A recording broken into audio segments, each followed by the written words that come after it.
హనుమంతుడిని ప్రసన్నం చేసుకునేందుకు భక్తులు 108 వడలతో చేసిన మాలను అలంకరిస్తారు. మినపప్పు, మిరియాలతో తయారు చేసిన వడలను స్వామివారికి అలంకరించే విషయం తెలిసిందే. ఎక్కువ దక్షిణాది రాష్ట్రాలలో ఈ వడమాలను స్వామివారికి భక్తులు సమర్పిస్తూ ఉంటారు. అయితే దీని వెనక ఒక విశిష్ట కథ ఉంది.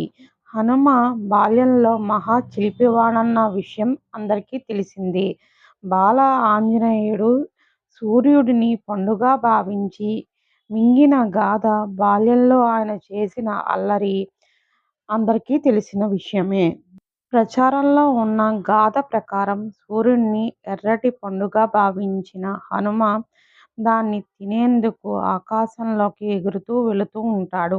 అదే సమయంలో సూర్యగ్రహణానికి కాలం సమీపించడంతో రాహువు సైతం సూర్యుడిని మింగేందుకు బయలుదేరతాడు. తనకు దారిలో అడ్డుగా వచ్చిన రాహువుని ఒక తన్ను తన్నిన హనుమంతుడు సూర్యుడిని మింగబోతాడు. ఈ విషయం తెలుసుకున్న దేవేంద్రుడు తన వజ్రాయుధాన్ని హనుమంతుడి మీదకు ప్రయోగిస్తాడు.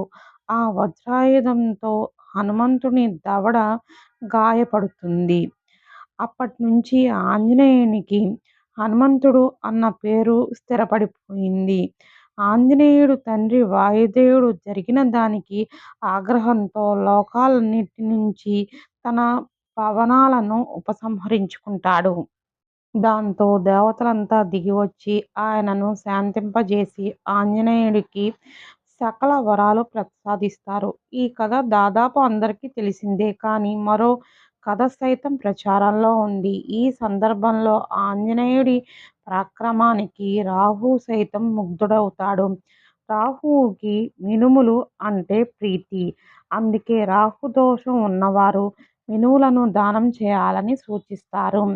కాబట్టి ఇక మీదట హనుమంతుడికి ఎవరైతే మినుములతో చేసిన ప్రసాదాన్ని సమర్పిస్తారో వారిని తాను కూడా అనుగ్రహిస్తానని రాహువు తెలిపాడని ఒక పురాణ గాథ ప్రాచుర్యంలో ఉంది. రాహువు సర్పాకారంలో ఉంటాడు కాబట్టి వడలతో చేసిన మాల కూడా సర్పాకారంలోనే ఉండేటట్లుగా స్వామివారికి అలంకరిస్తూ ఉంటారు. అలాగే వడమాల వెనక మరో కథ సైతం ప్రాచుర్యంలో ఉంది. ఆంజనేయుడు పుట్టింది శనివారం కావున ఆ శనివారానికి అధిపతి శనిదేవుడు కాబట్టి శనిదేవునికి ఇష్టమైన పదార్థాలను హనుమంతుడికి ప్రసాదంగా అందిస్తే అటు ఆంజనేయుడు, ఇటు శనిదేవుడు ఇద్దరి అనుగ్రహం లభిస్తుందని అంటారు. నల్లటి పదార్థం ఏదైనా శనిదేవునికి ప్రీతికరం కాబట్టి మినుములతో చేసిన వడలను స్వామివారికి సమర్పించడం ఆనవాయితీగా వస్తుంది. వడమాలకి ఒక లౌకికమైన కారణం సైతం కనిపిస్తుంది. ఔషధపరంగా మినుములకి ఎంతో ప్రాధాన్యత ఉంటుంది.